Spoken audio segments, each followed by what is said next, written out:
Assalamu alaikum wa rahmatullahi wa barakatuh. Good morning, everybody. I'm welcoming His Excellency Dr. Ali Arishi and also the Vice of the General Director of Jazan Directorate, Mr. Yasser Doueri, as well. I'm welcoming also the Head of English Department at the Ministry of Education, Mr. Abdurrahman Al-Fareh. All of you are welcome here, and I have the proud to be in front of you to introduce the guest speaker. My name is Mohammed Abu-Rajeh, the teacher in Al-Daghari Secondary School, and I'm gonna to introduce our guest speaker for today in this occasion, Mr. Ell Ghazel. Mr. Ell Ghazel, an innovative and creative, has been involved in education and the developing of learning process over than 30 years. He is now directing and managing the Center for English Language at the Ministry of Education. He is a life learner himself and has met his high, and he is a life learner himself and made it his goal to inspire quality learning for the better enrichment of students in the future. Over here you will have Mr. Ell's speech, which entitled In Preparation for the Fifth Industrial Revolution.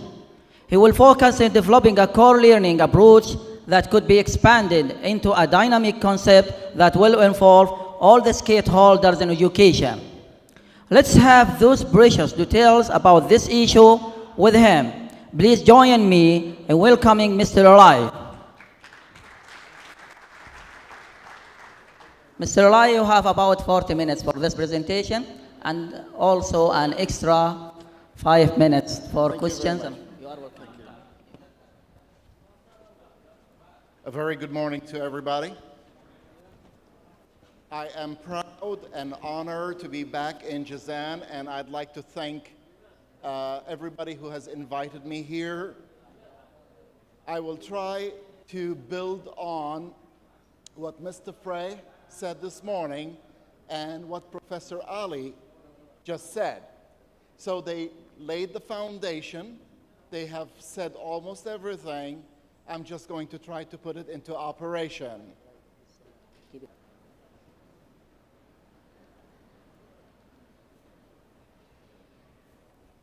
My talk today is from an educator. My talk for today is not about English language teaching and learning. It's about education, because we cannot have an English subject in isolation of all education. We're going to talk about 4 things. First of all, humans. We are human beings. So that's number 1. Number 2, we're going to talk about schooling for human beings. Number 3, we're going to be talking about how technology affects schooling and human beings. And finally, we're going to talk about what the new world should look like or will look like. Let's not forget, we are human beings.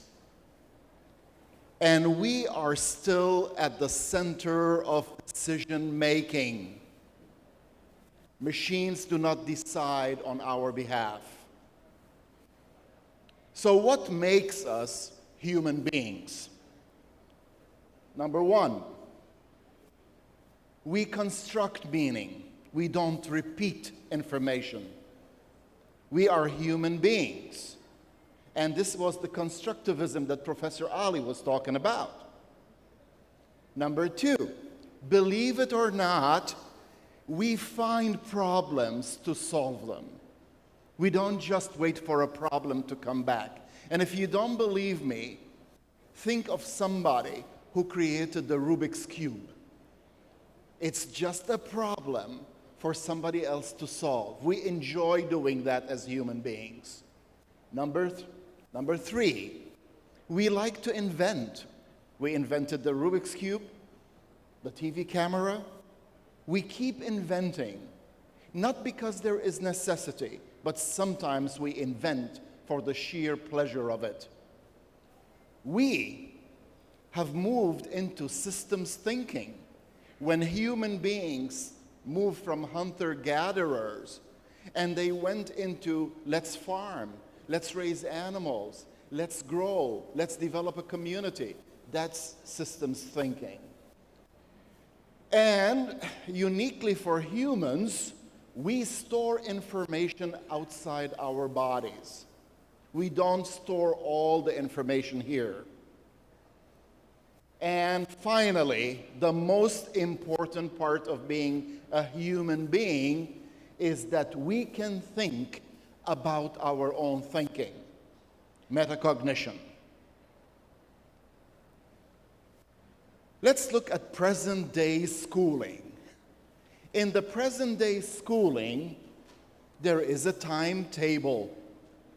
Sunday morning, first subject, second subject, third subject. Monday morning, the same thing.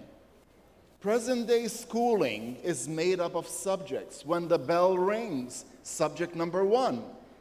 And after the bell rings the second time, and the first teacher walks out, and the second teacher walks in, the second teacher wants the student to forget about the first period and concentrate on me now. And then the bell rings again, 5, 6, 7, 8 times a day, 5 days a week. That is the most anti-pedagogical model there is. Why did we get here? Schools are made up of classrooms with doors.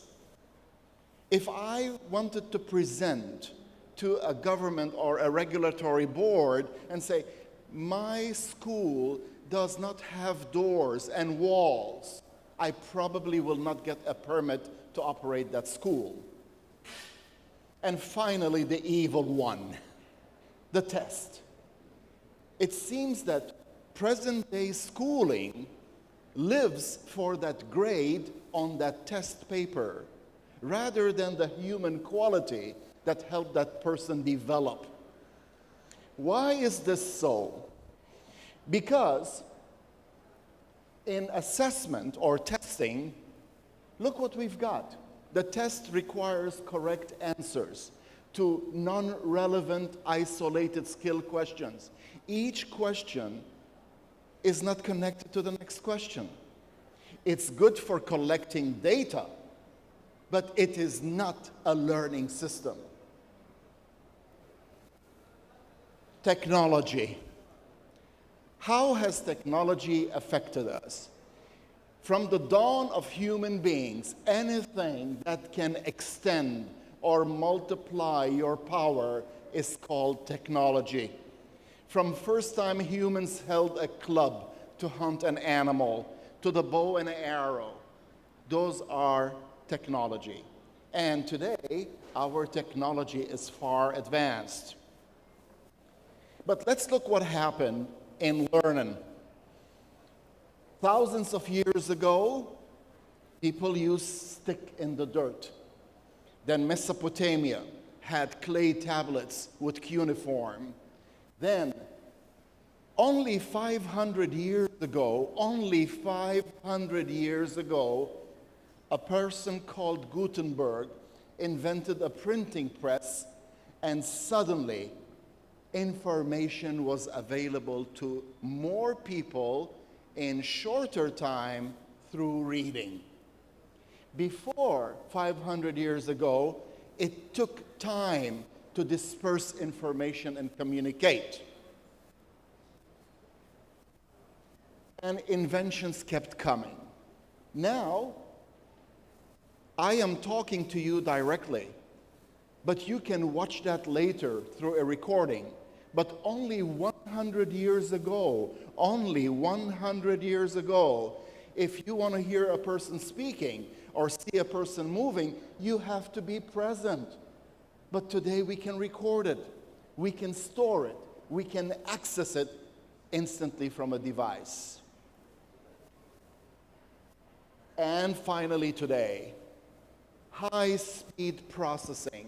the fastest ever, a digital smartphone in your hands where you can access all the information in the world within seconds. This is where we are today. But as Professor Ali said, they wanted to go to the moon. Was it yourself? But Jules Verne could only satisfy human beings' desire to go to the moon, but not how. He did not have the how. The only thing he could imagine was a powerful locomotive. Now, when we look at this, we find it ridiculous. Really? A locomotive driven by steam going to the moon? That's impossible.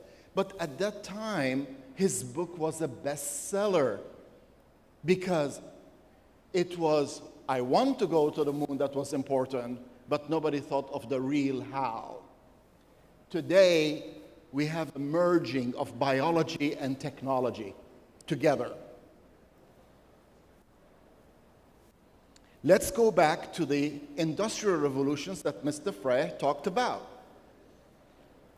The first industrial revolution, human beings felt that they were powerful. We have steam.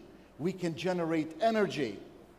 Then Henry Ford started to mass produce cars on an assembly line, each person doing only one job, one person changing the brakes, one person putting the wheel, one person doing this, assembly line. And by the second industrial revolution, human beings felt that we have reached the top. We have all the knowledge there is in the world. There can be nothing new. And then the third industrial revolution, computers. After that, today we have cyber. But unfortunately, we are at the cusp of the fifth industrial revolution. What is happening? Today, learning is about what we already know. But the learning should be, our schools, our education system should start to be about the unknown rather than just the known. Not what did you know, but what can you predict? How will you deal with the future? Then comes in artificial intelligence. Why is it scary? Because artificial intelligence is not a human robot. It is simply a computer program that can write itself. And what we have done today, the person who's inventing this phone does not go back to zero anymore. He starts where somebody else left. So they don't really know how that app works, but they know how to build on it. And to repeat what our colleagues just said, in 20 years' time, your 4-year-old child will have to deal with a completely new world. 9 out of 10 jobs have not been created yet. Explosion of technology is mind-boggling. Population is growing fast. And that is going to cause environmental issues. Less land, more food needed. Less water, more water needed. And here is why I am not speaking about English language learning by itself today. I'm speaking about education. The need to learn is needed to be faster. We cannot just say, oh, they will learn. They will learn. We have been talking about people graduating from university and ending up in the job market. But till today, university graduates still do not have the experience to go into the job market. And I'm speaking generally, except for doctors, engineers, and lawyers. They have to go through a period where they are trained before they go into the job market. So here's the question. What will happen if we don't do anything now? Number two, how we will prepare our kids for the future. And number three, what is the education plan? You cannot go back, get the same book, the same practice book, the same classroom, the same model, the same training, and go, oh, we're thinking about the future. What will happen? And I am here not to make you panic, but to raise awareness that we have somebody here who can take it to the top. What will happen if we don't progress and improve? There will be decline of knowledge, not just in Saudi Arabia, but I'm talking about the world. Fewer people will really know the knowledge because the population is exploding, the technology is increasing, and fewer people know about it. The fewer people know about it is a problem. We need more knowledgeable people. Breakdown. If right now your internet breaks down, you cannot even make a bank transaction anymore. Do you know that you don't have any money in the bank? You only have digital information that says you have money in the bank. You don't have actual money. So what would happen if there is a breakdown? Don't you think there are unscrupulous people in the world? There are. Those unscrupulous people can take advantage of the breakdown and control large swaths of resources. It's not just a matter of a classroom or teaching English. You don't need English just to open your mouth and make noise. English or language is about what your brain is doing. And finally, the most disastrous one, war. Education can help prevent wars. It can prevent unscrupulous people from taking over. So we don't just want to learn English to fill in the blanks of exercises or answer multiple choice questions. I have been living now in Saudi Arabia and working with the Minister of Education for the past 14 months. I have had the honor and the pleasure and the fortune of visiting many different cities. The people I have met are amazing. They are wonderful. They are hardworking. There is no stereotype. And your country now, which is my adopted country right now because I'm living here, is on the global stage. It's not just a matter of speaking English, it's the matter of an education. Present-day teaching is still mostly based on a dominant design at the beginning of the first industrial revolution. You put the child from here, they change grades, you check them in every grade. If they're not doing well, you recycle them. That's the first industrial revolution model. And unfortunately, the school model is still the same. It's time to do what the great king of this country said, be pioneers and move into the future. Don't do what has already been done or the status quo. Question it, change it, move it up. You can do it. So, this is the schooling system. We give information, we test the students on information, and then we sort them. Good, poor, weak. Is that human to call a person weak because of a number on a test? We are human beings. We have capabilities. And we don't need teachers anymore. Be careful. I'm not saying you are not needed. You are needed, but in a different way. Information is no longer the teacher's prerogative. Information is everywhere. What we need now are learning designers. Learning designers. People who can design learning rather than just teach. And how are we going to do that? We all know that learning is built on experiences. Without an experience, learning is not there. So, artificial intelligence, don't be afraid of it. It only mimics the human learning process, but it doesn't have any emotions. And this is what makes us human beings. We have emotions, and emotions are good. They make us human. We have compassion. We have worries. This is good because it helps us evolve and develop. So, here's the model. This is a simple core model that helps you design the learning experience, the assessment, and it works on the principle of constructivism.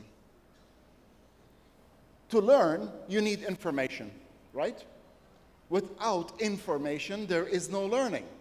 So what is information? In language learning, information is simply what you hear, what you see, and more recently, what you read. I say more recently because reading did not come at the dawn of human. Reading came as an evolution. So we're born with the ability to see and hear, but we are not born with the ability to read. We need to learn reading. But reading now is the source of information. So what is the difference about reading now, reading 500 years ago, and reading 1,000 years ago? 1,000 years ago, reading was limited to how many books the scribes copied. 500 years ago, when Gutenberg made the printing press, there was more reading available. And today, every human being can be a reader. I remember when I was in the 8th grade, I needed a book for my project. I had to wait for my mother to take me to the library. And when I got to the library, the book had already been checked out. So the book I got was already 8 years old to read. Today, up-to-date information is accessible. But we're also born with prior knowledge. Have you seen your baby when it's afraid and it's only 6 months old? Why? It doesn't know anything. How can it be afraid? It's built in. We will call that a priori. And as the toddler starts to grow, and Piaget was observing his children, he noticed that they learn from experiences like, if you touch this and it's hot, I'm not going to touch it again. And finally, for the science and math teachers, information also comes in as heat. There is no hot and cold. There is heat, less heat, more heat. We call that cold. There is no dark and light. There is light or absence of light, and the rest. So all of this is information. If that information is important in itself, and we tell people about it, and we test them, it's called regurgitation or rote learning. However, we're human beings. As human beings, we process that information. Now, many people use the word thinking. The word thinking is a head word. It's a category word. You have processing abilities that are called thinking. So, to learn, you need to process information. And here is where the constructivism starts. We are born with the ability to match. We are born with the ability to compare. So let's look at the word pattern. Everybody, can you join me? Pattern. Listen and continue with the next two words. Red, blue, green. Red, blue, green. Red. Your brain found the pattern and processed the information. And information is not knowledge. Your ability to process information is called knowledge. So these are things your grandpa or great-grandpa maybe could not read and write, but he certainly could process information. He could compare, he could contrast, he could classify. Now let's raise the level. If you're able to do these, you're able to predict, but you cannot start with ability to predict. What's the next one? What's the next one? Refer. When you connect two things that do not seem to have any connection, you are referring. You can find the effect. You can find the cause. Now, people talk about thinking. This is what we mean by thinking, and we have 250 of those processes in our brain. But let's move up to critical thinking. If you are able to reason, you're doing critical thinking. If you are able to find a flaw in something or someone's argument, you are doing critical thinking. And we don't have the time or the space on the slide to put them all, but Bloom's taxonomy, revised, I would like to add something because each human being who comes adds something to the concept. I do not prefer a Bloom's taxonomy that is vertical. I prefer a Bloom's taxonomy that is expandable into a concept because each one can lead to more than one. So this is processing information. But how do we turn it into a learning experience? The word is response, not answer. An answer is always only black and white, right? Wrong. Who can tell me? I can tell you. What about the rest of the students? You keep talking about student-centered, and you accept one student giving you a black and white answer. That is not learning. That is giving an answer.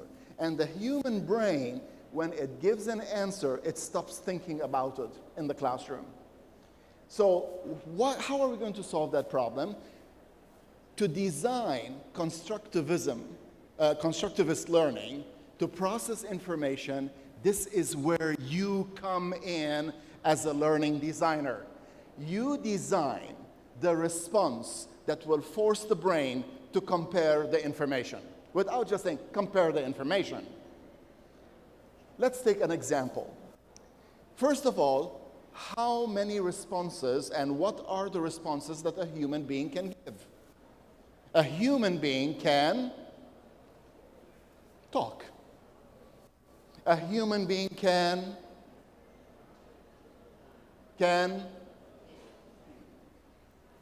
take action. A human being can that's not a response. Thinking is in the brain. It's a process. How do you know what I am thinking is a response? Before the writing, we have provided images. Cavemen drew on the wall. And finally, more recently in human life, we write. So every design that you make to force your student to process information has to depend on how you design the response. For example, if I say, write 3 things in this picture that are the same as in the other picture, I'm forcing you to compare. Write 3 things in this picture that are different from the other picture, I'm forcing your brain to contrast. So what I have noticed, and please forgive me for being very open and honest and lucid about this, the instructions in the textbook have got to go up in level of producing thinking rather than a list of instructions for the teachers to do. But remember, response is not a reply. How do we create learning? The most important part that we need to move to is not to fill in the blanks or choose the answer, but where one student's response causes a reaction in another student. If one human being does not cause a reaction in another human being, learning has not happened. It's only a test. So, to remember, if you put, like Professor Ali said, multiple sources of information, something that you hear and read at the same time, and you process it, it's higher level. The processing can be one, or it can be multiple processing, like you need to compare and identify and classify at the same time. That's higher thinking. But it cannot happen because we talked about it. It can only happen because you designed the task to do that. So, when we respond as human beings and to say learning is happening, three things. My response must cause a change in my surrounding, or it must cause a change in another human being, or it must cause a change in myself, or all three. So the traditional design of here is the exercise, give me the answer, the student will give you the answer. The student will give you the answer, but that's it. It's not called learning, it's called testing. You want learning? We redesign it so that it causes a reaction in another person, or in myself, or in my surroundings. Artificial intelligence, don't be afraid of it. It's like us, but unfortunately, it's faster. It has long-lasting memory, and it has no emotions. So if it wakes up in the morning and had a fight with his or her spouse, it doesn't affect him. They are not emotional creations. So, how are we going to redesign education for the fifth industrial revolution? Number one, try to design the learning as it's what you can do, not what you can answer. So this is principle number one in restructuring curricula, not textbook, curricula, to say the principle of the curricula, it's in what you can do, not what you can answer. Principle number two, is it causing a change and reaction in others, yourself, and your surroundings? If it's not, then it's not doing its job. Principles of the new curricula. Three.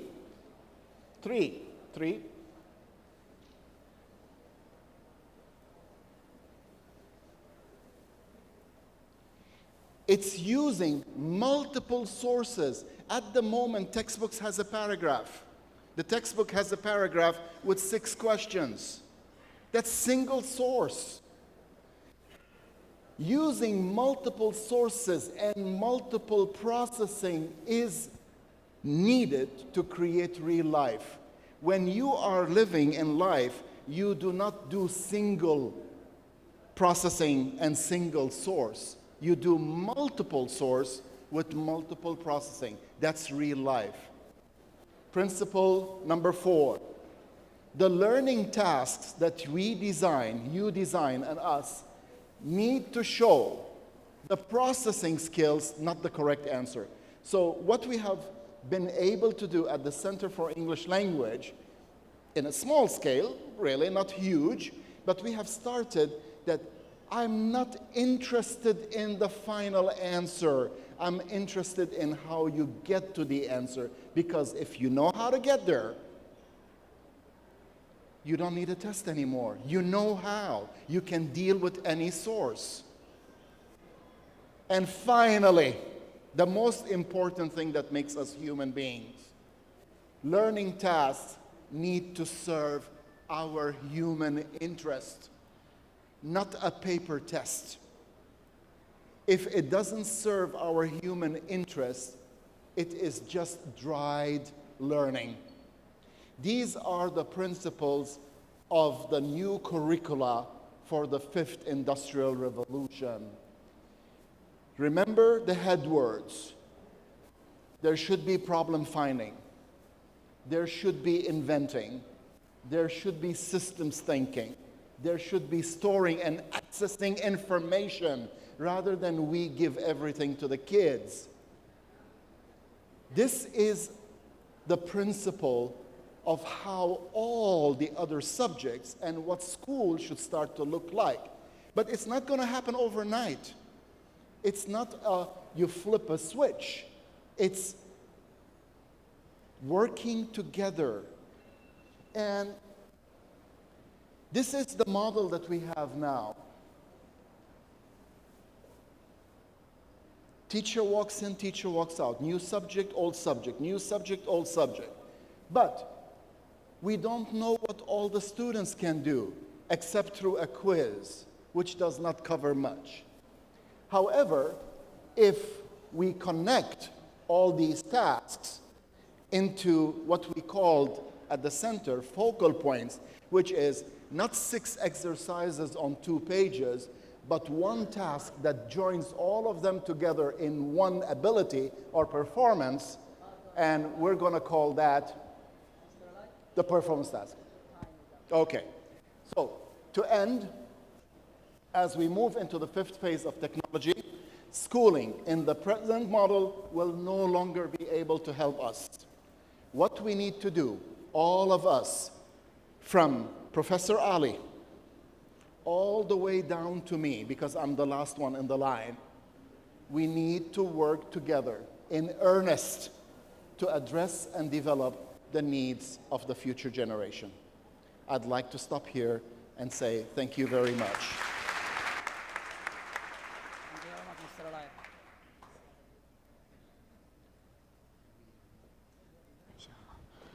Ell. Please feel free to contact the Center for English Language. You have great projects, you have great ideas. The head of the English department, everybody, we need to work together. So please feel free to contact us. Okay, thank you. Wasn't wonderful presentation? Yes, it is. Anyhow, thank you, Mr. Ell Ghazel, for this informative and very attractive presentation. Right now, we asked Mr. Yasser Doueri, would you please come here to honor Mr. Ell Ghazel? And as well, Mr. Aguili. Come over here, sir.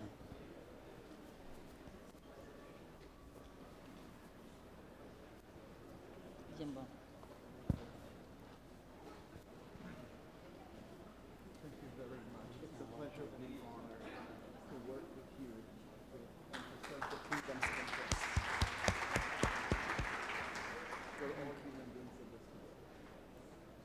أيضا تكريم للمعلم المقدم لهذه الفقرة. أوكي.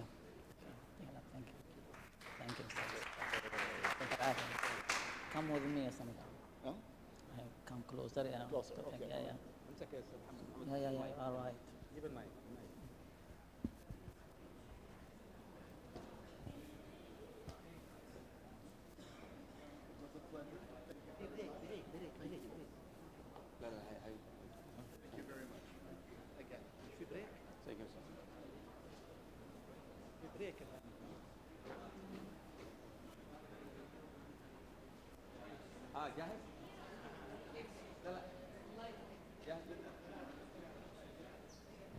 Well, let's now know the second winner of Wall Street course.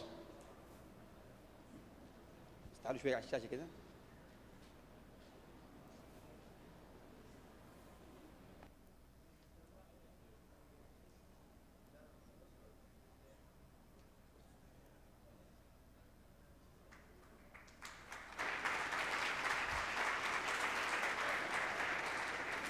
Would you please go now to the Wall Street corner now?